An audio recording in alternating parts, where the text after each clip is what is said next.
Bienvenue. Merci Karim. Donc en fait, on a des petites questions techniques, mais je pense que pour la réponse à apporter, c'est adressez-vous au tuteur.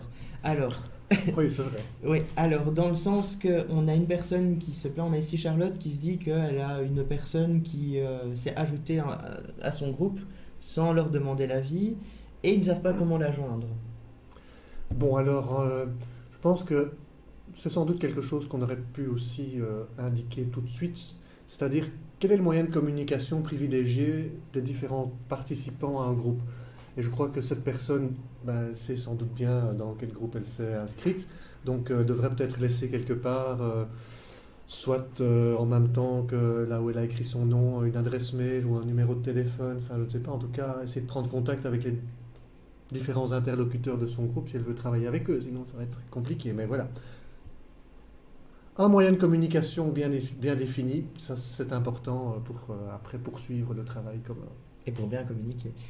Et on a enfin une dernière question de Laurence qui s'inquiète quant à la disparition de ses données. Et là, je pense que, à part, c'est une situation particulière, donc à part contacter les tuteurs qui pourront l'aider, ben, on ne peut pas. Oui, donc quand ça se passe dans un document Google, c'est vrai qu'on a tout l'historique qui nous permet de revenir et d'aller faire des recherches dans les versions antérieures et donc de retrouver, bien souvent, c'est ce qui a pu être réalisé, mais c'est vrai que là parfois, enfin encore merci aux tuteurs d'aller chercher parfois dans les méandres et de faire de l'archéologie numérique pour retrouver toutes ces informations. Après, par rapport à la Dropbox, généralement, ces informations, quand elles ont été transmises, elles sont là. Ça veut dire que peut-être elles n'apparaissent pas ou elles n'apparaissent pas immédiatement, mais elles doivent être là. Il n'y a pas de raison qu'elles disparaissent. Donc, parfois, il faut peut-être attendre un petit peu. Il y a peut-être un petit temps de latence, mais bon. On essaye de régler aussi toutes ces petites problématiques-là quand elles se présentent. Et c'est vrai que peut-être il y a parfois des petites choses qui nous échappent. On ne sait pas pourquoi, ni d'où ça vient précisément, mais en tout cas, on essaye de les régler, ça vous pouvez en être sûr. Donc, no stress, on s'occupe de tout, il n'y a pas de souci. Voilà. Voilà, une bonne conclusion pour terminer. Bien.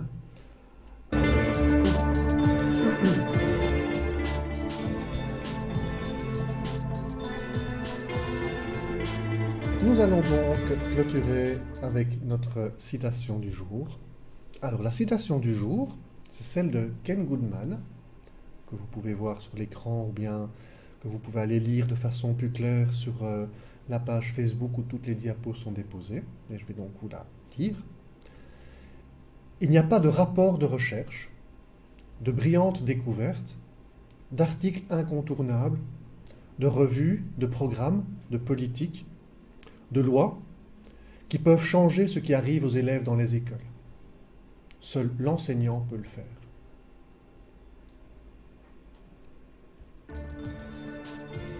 Au revoir à tous. Nous vous remercions d'avoir suivi ou de suivre cette 6e séance de l'UMOOC. Voilà. À bientôt. Live MOOC, oui. À bientôt. À la semaine prochaine. Ouais.